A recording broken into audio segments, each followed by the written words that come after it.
बहुत समय पहले की बात है। उत्तराखंड की घने पहाड़ों की तलहटी में एक गांव बसा था, कुसुमपुर। यह गांव सुंदर तो था ही, पर उसमें एक अजीब सी रहस्यमयी चुप्पी हमेशा पसरी रहती थी। चारों ओर हरे भरे पेड़, रंग बिरंगे फूलों के बाग और साफ बहता पानी, सब कुछ किसी सपने जैसा लगता था। लेकिन कहते हैं, हर सुंदर चीज में कोई न कोई रहस्य छुपा होता है। गांव के लोग कभी रात को अपने घरों से बाहर नहीं निकलते थे।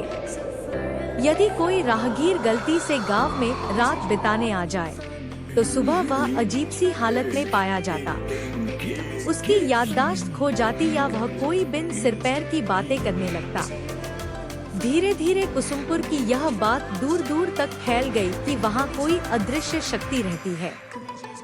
किसी में इतना साहस न था कि गांव के रहस्य को जान सके, पर गांव के बाहर के इलाके में एक तेज और जिज्ञासु युवक रहता था, राघव। राघव पढ़ाई में होशियार था और उसका मन विज्ञान में खूब लगता था। उसने ठान लिया कि वह इस रहस्य से पर्दा उठाएगा, पर उसके दादा ने उसे कई बार मना किया। बेटा, यह गांव साधारण नहीं है, वहाँ मत जाना। लेकिन राघव ने न सुनी। एक दिन दोपहर होते ही राघव अपने कंधे पर एक बैग लटकाए, टॉर्च और नोटबुक लेकर कुसुमपुर की ओर निकल पड़ा। रास्ते में उसे पुराने मंदिर का पुजारी मिला। उन्होंने भी चेतावनी दी। राघव, सूरज ढलने से पहले लौट आना, रात को गांव का चेहरा बदल जाता है। राघव ने विनम्रता से सिर झुकाया, लेकिन ठान लिया था कि वह रात वही बिताएगा। शाम तक वह गांव पहुंच गया। वहां उसे कुछ बुजुर्ग दिखाई दिए। सभी के चेहरे पर चिंता की लकीरें थी। राघव ने एक बूढ़ी अम्मा से पूछा, मां जी, रात को यहाँ क्या होता है? बेटा, हम भी नहीं जानते, किसी को कुछ दिखता नहीं, बस सुबह तक लोग बदल जाते हैं।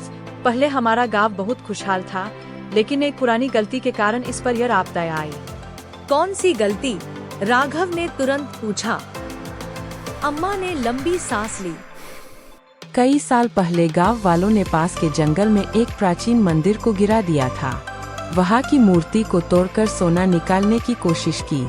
तभी से यह अभिशाप लगा है। तब से हम सब डरे रहते हैं। हमें नहीं पता यह कब खत्म होगा। राघव को और भी उत्सुकता हुई। रात गहराने लगी। गांव में हर घर का दरवाजा बंद हो गया, लैंप बुझ गए, सन्नाटा पसरा। पर राघव अकेला गांव की चौपाल में बैठा रहा। उसके हाथ में टॉर्च थी और मन में दृढ़ निश्चय। घड़ी ने 12 बजाए। तभी उसे हल्की सी झंकार सुनाई दी, जैसे किसी औरत की पायल की। उसने इधर उधर देखा, कोई नहीं। फिर अचानक ठंडी हवा का झोंका आया। पेड़ सरसराने लगे। एक छाया उसकी ओर बढ़ने लगी। राघव ने टॉर्च जलाई, पर सामने कुछ न था। तभी उसके कानों में एक धीमी आवाज आई, क्यों आए हो यहाँ? राघव कांप गया, पर उसने हिम्मत जुटाई और बोला, मैं जानना चाहता हूँ कि तुम कौन हो और क्यों गांव को सजा दे रही हो। हवा में सहरन हुई। फिर वही आवाज आई, जो लोग लालच में अंधे हो जाए, उनका यही हश्र होता है। लेकिन तुम निडर हो, इसलिए सच जान सकते हो। राघव की आंखों के सामने अचानक धुंधली तस्वीरें उभरने लगी। गांव के लोग मंदिर तोड़ रहे थे, देवी की मूर्ति चकनाचूर कर रहे थे। तभी एक तेज रोशनी फूटी और एक स्त्री आकृति ने शाप दिया, तुम्हारे गांव का सुख मैं छीन लूंगी। जब तक कोई सत्य का पथिक आकर यह स्वीकार न कराए कि लालच से बड़ा कोई पाप नहीं, यह अभिशाप नहीं हटेगा। राघव के आंसू बह निकले। उसने हाथ जोड़ दिए और बोला, हे देवी, गांव वालों ने गलती की, पर अब वे पश्चाताप कर चुके हैं। कृपा करके इन्हें मुक्त कीजिए। वह आवाज शांत हो गई। हवा ठहर गई। धीरे धीरे छाया मिटने लगी। तभी हवा में कुछ शब्द गूंजे, यदि तुम गांव वालों को सच्चाई स्वीकारने को कह सको और लालच त्यागने की शपथ दिला सको, मैं चली जाऊंगी। अगली सुबह गांव के लोग चौपाल में इकट्ठा हुए।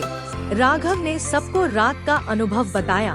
पहले लोग डरे, फिर उनके चेहरे पर पछतावे का भाव आ गया और एक बुजुर्ग ने कहा, हम सच में लालच के मारे अंधे हो गए थे। अब हमें अपनी गलती माननी होगी। राघव ने सबको हाथ जोड़कर देवी से क्षमा मांगने को कहा। गांव वालों ने एक स्वर में कहा, हम स्वीकार करते हैं कि लालच ने हमें पाप की राह पर डाला। हम भविष्य में कभी कोई ऐसा काम नहीं करेंगे जिससे किसी की आस्था या प्रकृति को ठेस पहुँचे। कभी आसमान में सफेद रोशनी छा गई। मन स्वर में वही आवाज आई, तुम सबका पश्चाताप सच्चा है। आज से यह गांव अभिशाप मुक्त हुआ। उस दिन के बाद कुसुमपुर फिर से खुशहाल हो गया। बच्चे हंसने खेलने लगे। रात का सन्नाटा सामान्य शांति बन गया। लोग राघव के साहस की प्रशंसा करने लगे। तो इस कहानी से हमें ये सीख मिली कि लालच सबसे बड़ा पाप है। किसी की आस्था या प्रकृति का अपमान करने से जीवन में दुख और अभिशाप आ जाता है। यदि गलती हो जाए तो उसे छुपाने या झुठलाने के बजाय सच्चे मन से स्वीकार करके प्रायश्चित करना चाहिए। सत्य, साहस और पश्चाताप यही किसी भी संकट का समाधान है।